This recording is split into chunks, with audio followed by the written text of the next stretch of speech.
салом алайкум тамошобинони гиромӣ.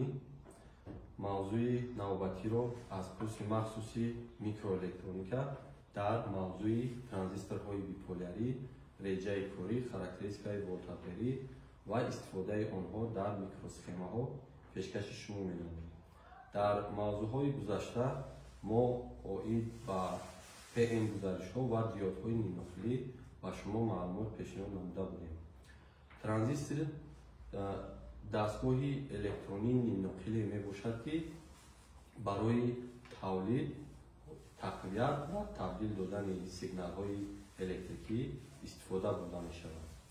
аз ин ҷо ду вазифаи асосии транзистор муайян мегардад. ин вазифаи якум тақвият додани сигнал ва вазифаи дуюм ҳамчун калиди электрикӣ истифода бурдани он.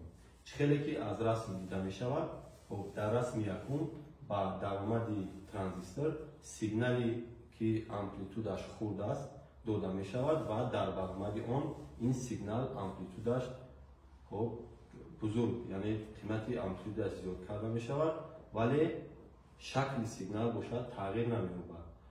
ба сифати ҳолати дуюми истифодаи транзистор ин ҳамчун калиди электрикӣ истифода бурдани он мебошад, ки ҳангоми ба яке аз даромадҳои транзистор додани сигнали муайян ё шиддати муайян, он баста ё ин ки кушода мегардад ва вазифаи калиди электрикиро иҷро менамояд.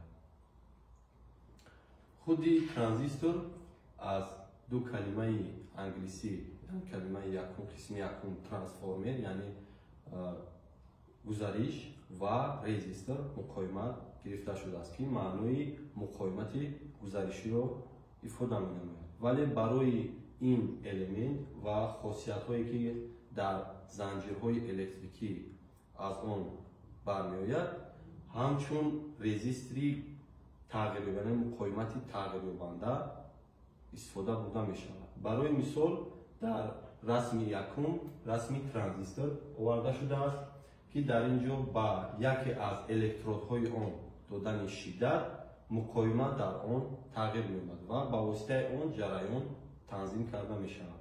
дар расми дуюм бошад, резистори оддии тағйирёбанда оварда шудааст ва он ҳам ба ҳангоми ба яке аз мурватҳои онро ки дар инҷо нишон дода шудааст ба таври механикӣ тоб додан муқоимат дар он тағйир меёбад ва ҷараён дар он идора карда мешавад.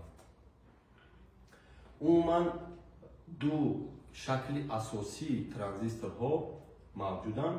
шакли якум транзисторҳои биполярӣ, ки дар навбати худ ба транзисторҳои биполярии NPN ва PNP тақсим мешаванд.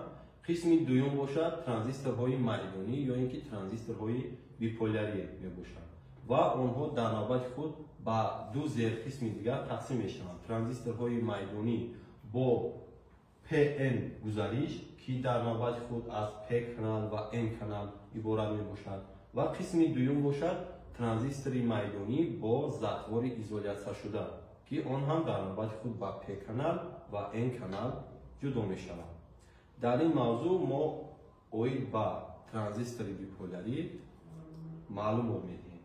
дар транзистори биполярӣ ду ҷараён ҷорӣ мегардад, яъне ҷараёни натиҷавӣ баробар аст ба ҷараёни калоне ки аз коллектор ҷорӣ мегардад ва ҷараёни хурде ки онро ҷараёни идоракунанда меноманд иборат аст ва он ба ҳосили зарби ҷараёни хурди коллектор ва коэффициенти тақвияте ки барои ҳар як транзистор гуногун мебошад иборат аст.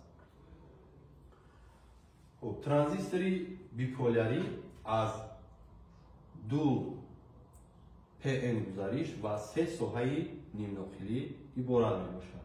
барои мисол транзистори биполярии PNP-ро меорем дар навбати аввал, ки он аз соҳаи нимнохилии P, нимнохил ки барандаҳои асосӣ дар он ҷафҳо мебошанд, ва соҳаи нимнохилии N намуд ки дар он барандагони асосӣ электронҳо ҳастанд, ва соҳаи P намуд ки чӣ хеле ки гуфтем аз барандагони асосӣ дар он ҷафҳо мебошад.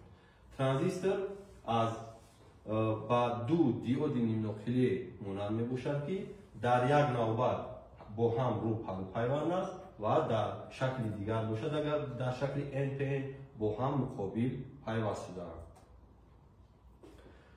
дар ин ҷо модели физикии транзистори биполярӣ оварда шудааст. Он аз се электрод иборат аст. Электроди мобайни, яъне қисми нимнуқлии мобайнӣ ки база ном дорад ва ду электроди канорӣ ки коллектор ва эмитер ном дорад. қабати нимнуқлии база нисбат ба қабати эмитер ва коллектор тунуктар мебошад ва дар навбати худ қабати нимнуқлии эмитер ва коллектор ҳам бо ҳам симметрӣ нестанд. қабати коллектор нисбат ба қабати эмитер ғафстар мебошад ва ин барои дуруст кор намудани транзистор хизмат менамояд. дар қисми дигар ишораҳои шартии транзистори биполярии NPN ва PNP оварда шудааст ки дар схемаҳои электрикӣ истифода бурда мешаванд. акнун равандҳои физикие ки дар дохили транзисторҳои биполярӣ ба вуҷуд меоянд дида мебароем. бигзор транзистор гузариши байни коллектор ва эмитери он бо ягон манбаъ пайваст бошад ва қисми база бошад бо гузариши байни база эмитер бо манбаъ пайваст нест. дар ин ҳолат дар зери таъсири қутби мусбати манбаи таъминот электронҳое ки дар қисми коллектор, нимнуқлии қисми коллектор ҷойгир шудааст ба тарафи қисми мусбат ҷазб карда мешаванд ва электронҳое ки дар эмитер, қисми нимнуқлии эмитер ҷойгир шудаанд дар зери таъсири қутби манфии манбаи таъминот ба тарафи база, яъне қабати нимнуқлии база тела бурда мешаванд.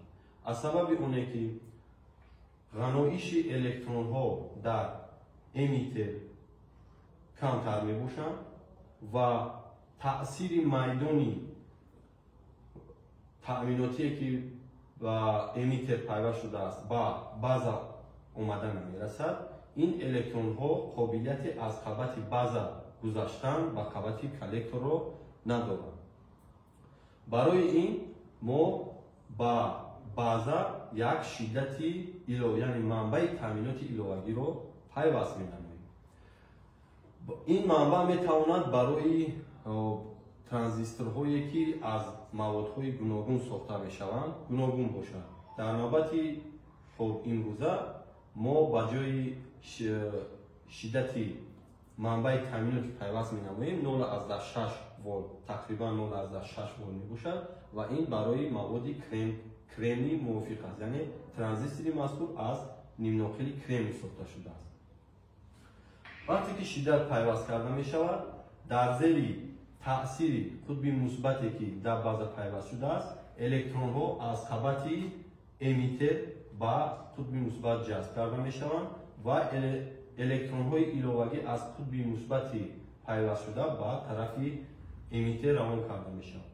инчунин аз тарафи қутбҳое ки байни коллектор ва эмитер пайваст шудааст, таъсири ин қутбҳо ҳам ба электронҳо мерасад ва дар ин навбат ғаноиши электронҳо дар эмитер хеле зиёд мебошад ва электронҳо бо дар зери таъсири қутби мусбат ба қабати база, қабати нимнуқили база дохил мешаванд ва ин электронҳо бо ҷафҳое ки дар қабати база мавҷуд аст рекомбинатсия мешаванд ва қисми дигари электронҳо вақте ки дигар ҷафҳои холӣ боқӣ намемонад, дар зери таъсири қутби мусбати манбаи таъминоти байни коллектор ва эмитер пайваст шудааст ба тарафи коллектор равона мегарданд ва дар натиҷа дар транзистор ҷараёни электрикӣ ҳосил мегардад. чӣ қадаре ки манбаи таъминот дар байни база ва эмитер калон карда шавад, ҷараёни идоравие ки дар ин ҷо пайдо мешавад ба калон шудани ҷараёни транзистор оварда мерасонад ва дар ин ҷо хосияти тақвиятдиҳии транзистор муайян мегардад. вобаста ба шиддатҳое ки дар транзистор гузошта мешавад, 4 реҷаи асосии кори транзистор мавҷуд аст. ин реҷаи якум реҷаи бастаном дорад ки дар натиҷаи ба гузаришҳои байни коллектор ва эмитер гузоштани шиддат ва дар ин ҳолат дар байни база эмитер пайваст набудани манбаи таъминот рух медиҳад. Яъне дар ин ҳолат аз транзистор ҷараён ҷорӣ намегардад ва ин ҳолат ҳолати бастаи транзистор номид, яъне транзистор дар ин ҳолат кор намекунад. Реҷаи дуюм ин реҷаи фаъол мебошад.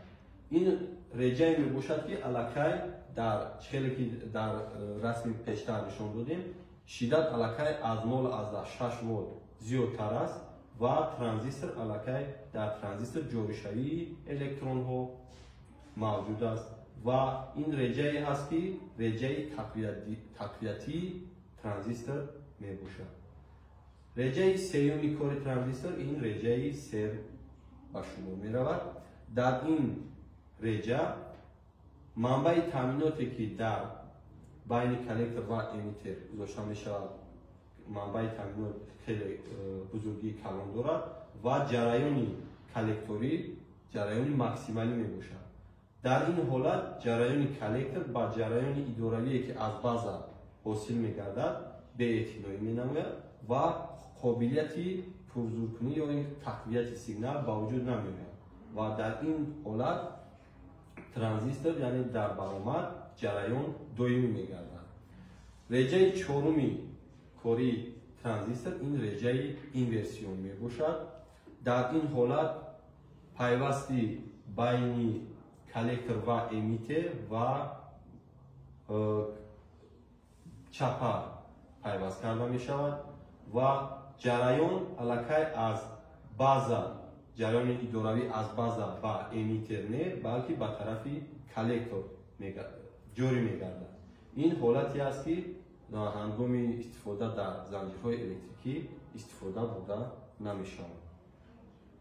бо ҳамин дарси навбатӣ ба анҷом мерасад. дар дарсҳои оянда оид ба тарзи кори ва характеристикаҳои транзисторҳои майдонӣ ба шумо маълумот пешниҳод мекунам.